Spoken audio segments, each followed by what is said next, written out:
Samtang malinaw usab ang paghandom sa adlaw sa mga santos ug sa mga kalag sa tibok probinsya sa Samar.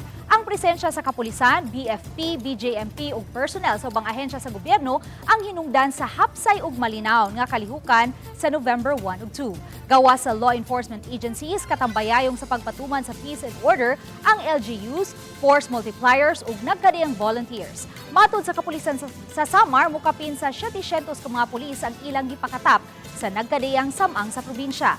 Makita ang mga uniform personnel gawas ug sulod sa mga samang. Pipila lang kini sa mga samang sa Samar nga gibantayan sa mga otoridad. Matod sa hepe sa Provincial Community Affairs Development Unit sa Samar Provincial Police Office, nagbunga ang gihimong preparasyon sa otoridad. Sir, wala ba mga untoward incidents na nangyari as both sa 1st at 2nd District ng Samar? Wala naman pong naiulat sa mga sementeryo na dito sa Samar Province. Samtang susama usab ang kahimtang sa mga samang sa lungsod sa Giwan, Eastern Samar niadtong Sabado. Ubay-ubay ang biduaw sa Catholic Cemetery sa lungsod.